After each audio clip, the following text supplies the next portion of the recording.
السلام عليكم ورحمة الله وبركاته، ازيكم يا حبايبي؟ يا رب تكونوا بخير. خلاص من النهاردة انسي الشوي والقلي والتحمير، وفي 10 دقايق بس هتقدري تعملي صينية سمك فاخرة جدا بتتبيلة رهيبة، ومعاها كمان تشيلة من الخضار بفيتامينات ومعادن كتيرة جدا هتفيد ولادك جدا. وطبعا ممكن نعملها بأي نوع سمك، مش لازم نوع معين، انتي تجيبي النوع اللي في امكانياتك واللي ممكن تقدري تشتريه ومتوفر كمان عندك في السوق.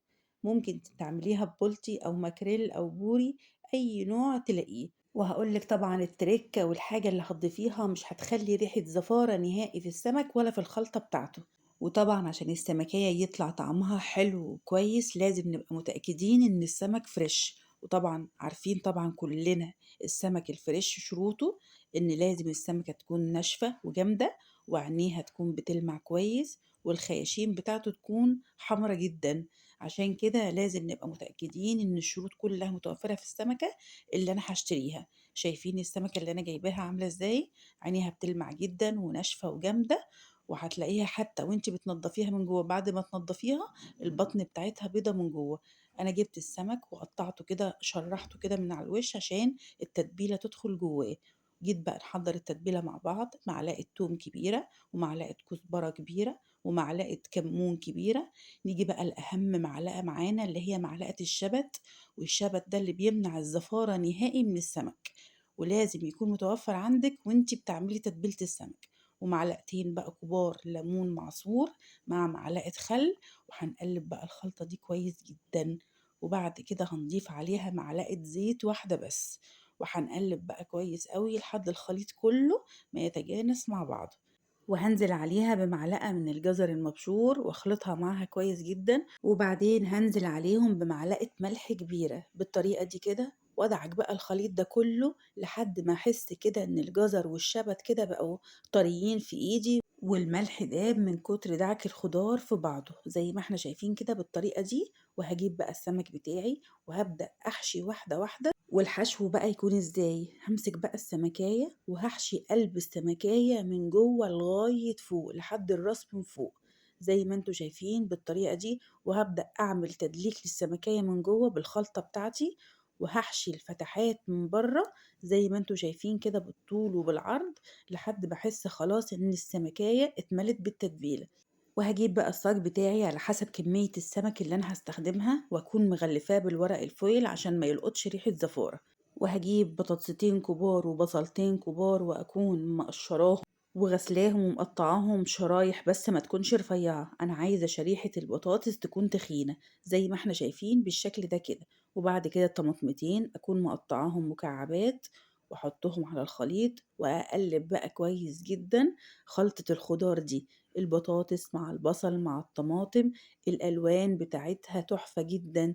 ده غير كمان عارفين إن كل لون له مدلول معين في الفيتامينات، وأكيد هيملى الصينية بتاعتي فايدة كبيرة جدا. نيجي بقى للخطوة اللي بعد كده، وأهم حاجة بتضيف بهجة بقى على الصينية بتاعتي هي الفلفل الألوان. هجيب فلفل ألوان، أنا جبت الأصفر جبت الأحمر، وجبت كمان جزر مبشور، وجبت شبت وعليه بقدونس، وراس توم كبيرة متقطعة صغير، ونزلتها على الخلطة بتاعتي دي، وحطيت عليها معلقة كمون، وفردت بقى الخلطة بتاعتي دي فوق البطاطس والبصل والطماطم لحد ما اوزع الكمية كلها، عشان ما يكونش فيه عندي منطقة في الصينية ما فيهاش خضار من اللي انا حطيته في الاخر.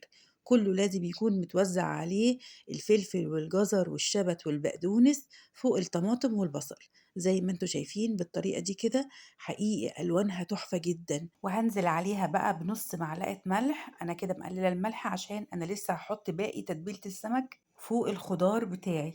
وهنزل كمان بمعلقتين كبار من الزيت فوق الخضار اللي أنا رصيته ده، وهفردهم كده واحدة واحدة لحد ما معلقتين الزيت بتوعي يتوزعوا على الخضار كله.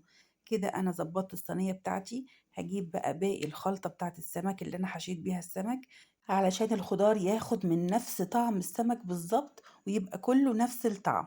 وهوزع بقى المعلقة اللي فاضلة معايا من خلطة السمك على الخضار كله علشان انزل بقى بباقي السمك. لو كنتي وصلتي معايا لحد هنا انزلي على طول اعملي سبسكرايب للقناة ولايك وشير للفيديو عشان الطريقة دي توصل لأكبر عدد من المتابعين، ويستفيدوا منها إن شاء الله. ونزلت بقى بالسمك بتاعي زي ما انتم شايفين بالرصة دي كده، راس في ديل، يعني كل سمكاية تحت منها سمكة تانية بس محطوطة بالعكس عشان كله ياخد نفس السوا. وانتي طبعا ممكن ترصيه على حسب الصاج بتاعك وعلى حسب الصينية اللي انتي عاملاها. وعلى فكرة لو السمك كبير شوية ممكن برضو نقطعه 2 أو تقطعيها 3 على حسب حجم السمكة بتاعتك وعلى حسب ذوقك، لو عايزة السمكة كاملة أو متقطعة. شايفين بقى منظر الصينية تحفة ازاي وشكلها شهي جدا.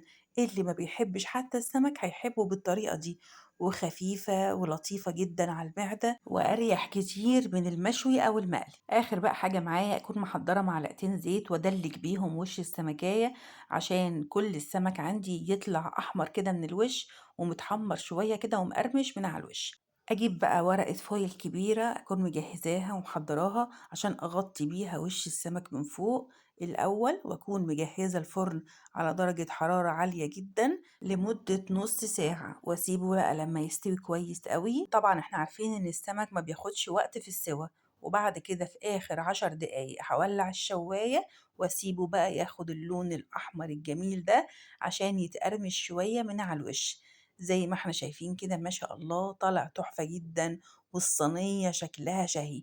حتى زي ما قلت لكم اللي ما كانش بيحب السمك هيحبه بالطريقة دي لطعمها الجميل والتتبيلة الرهيبة اللي تبلنا بيها السمك وتبلنا بيها الخضار بتاعنا. ده غير كمان كمية الخضار المشكلة اللي فيها فوائد عالية جدا. وكمان ارتحتي من الشوي والتحمير والزيت وريحة الدخان بحاجة طعمها جميل جدا ومختلفة. والصينية دي يا بنات ممكن نقدمها مع رز أبيض أو رز بشعرية، وطبق السلطة طبعا المهم جدا والأساسي جنب السمك. ده غير كمان إنها ممكن كمان تتاكل بالعيش والخضار يتغمس بيه ونستعمله كمان ونطعم بيه الأكل كصوص.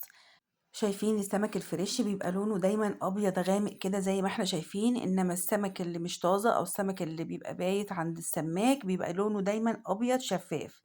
ما شاء الله السمكة مستوية كويس جدا. وكمان البطاطس هتلاقيها سهلة كده وطرية جدا زي ما احنا شايفين في الصورة. الخضار كله مستوي كويس قوي ونازل منه الصوص بتاعه مع صوص السمك. أتمنى تجربوها وأتمنى إن شاء الله الفيديو يكون عجبكم وتكونوا استمتعتم بوقت الفيديو معايا، وأتمنى إن شاء الله تجربوا الوصفة، واللي عجبته الوصفة ينزل على طول يعمل سبسكرايب للقناة ويفعل زر الجرس على الكل. ده غير كمان اللايك الأساسي بتاعت الفيديو. ده غير كمان التعليق اللي أنا بستناه في كل فيديو بينزل على القناة. أتمنى لكم الصحة والسعادة وراحة البال، وما تنسونيش من صالح دعواتكم، والسلام عليكم ورحمة الله وبركاته.